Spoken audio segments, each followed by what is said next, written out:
19. It's Radio 2 and this is where we say a huge welcome to the guys from Arctic Monkeys who are here with us now. It's Al and it's Matt. How are you both? Fantastic. Especially after that. Yeah. After what? Just these stories that we keep telling each other and not saving for the air. But well, feel free to share. It's only right and proper that you should be here on this show because it was Simon who spoke to you first on Radio 2, your first ever Radio 2 interview, I think. We're checking it. I think it's the 23rd of January 2006.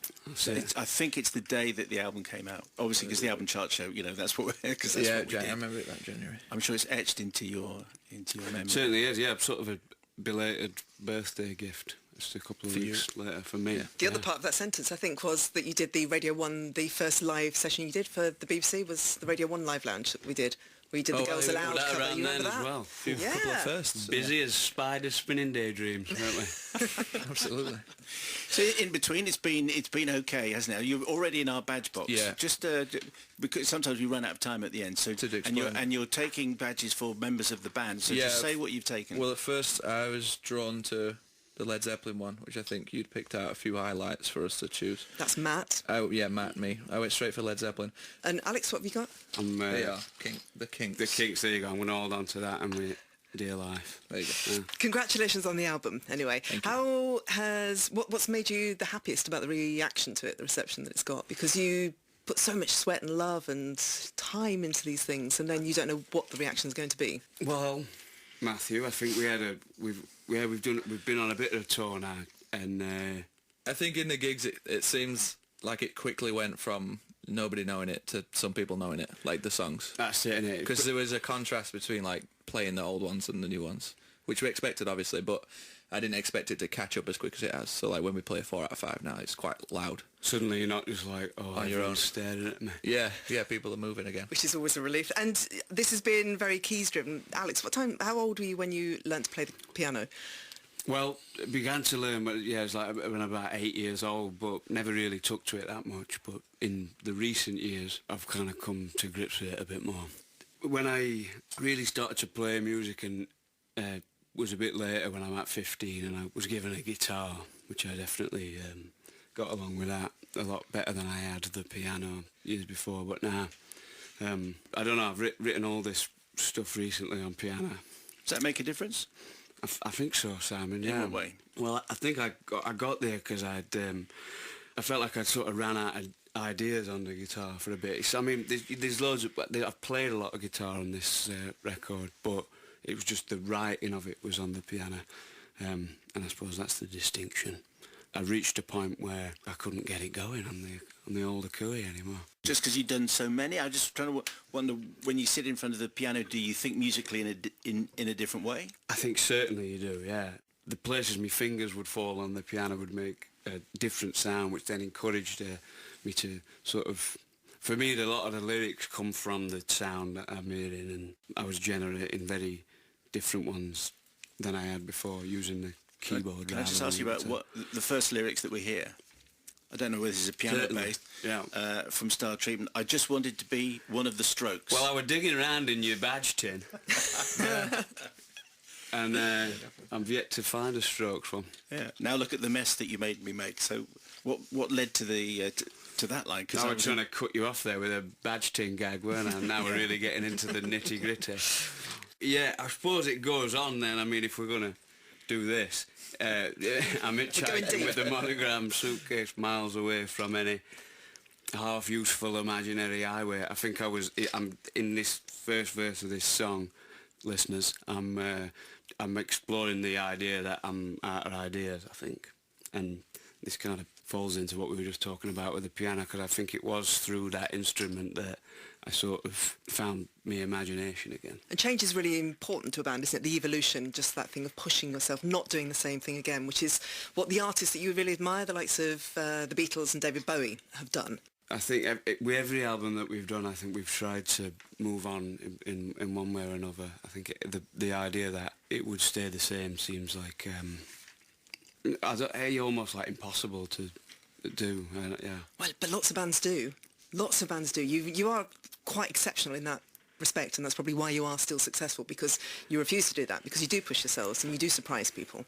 You know what? I think it's perhaps to do with, there's a possibility that it has something to do with the fact that we have known each other so long and all grew up together, and I think that has some kind of, it contributes to sort of spurring on that idea that you want to shift. You two were how old when you first knew each other? You were at school, weren't you? Yeah, about 5. You were 5 years old together. Yeah. Wow.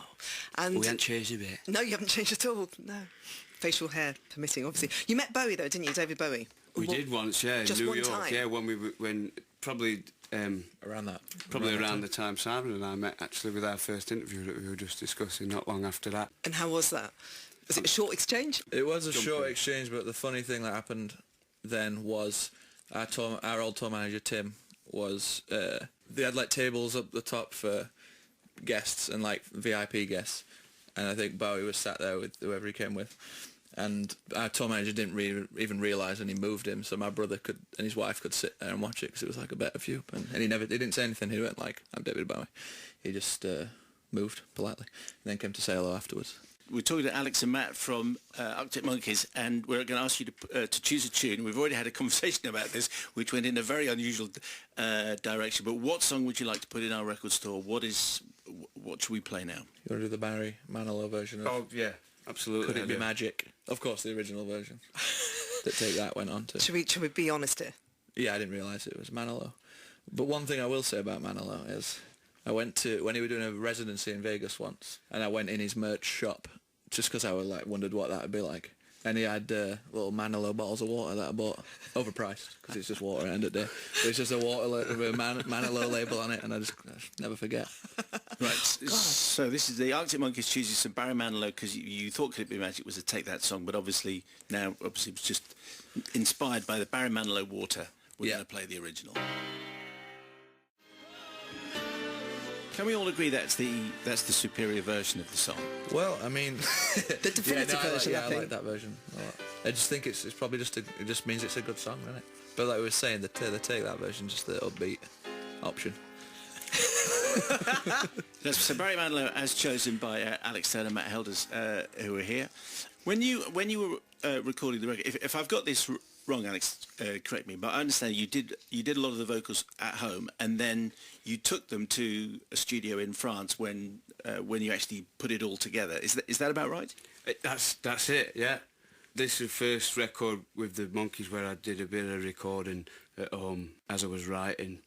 And then we took these tapes of the demos that I'd made to a studio in France where the rest of the band built it up from there. Was it a bit kind of like a playback session where you said, "Listen, guys, I've done this"? Not exactly, because the rest of the band had been involved up to that point as well.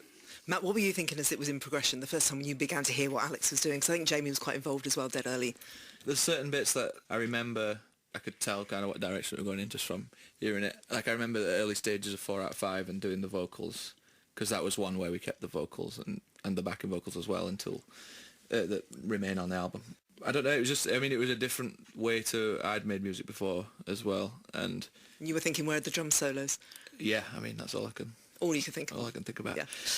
But also, no, I was quite happy to be involved in more ways than just the drums as well. Talking of 4 out of 5, we've got a few of your songs. You can play this game or you don't have to play this game at all. Could you rate these bits of songs out of 5 for us? So this is going back through your music, through the songs that you've done. You like put our your headphones on. Your songs, yeah. Not anybody else's songs. Actually, we could go through the Barry Manilow back catalogue. Yeah, and that's an easy you one. could rate them 4 out of 5. Copacabana, that would be a 10. That is tragic, wouldn't it?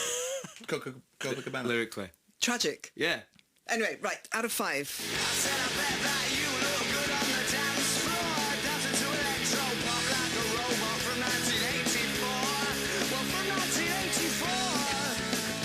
There you go. First official single on Domino, went into number 1 in October 2005, but you look good on the dance floor. Out of 5. There's a few things I'd change about it now, but I don't want to get into that. Oh, please do.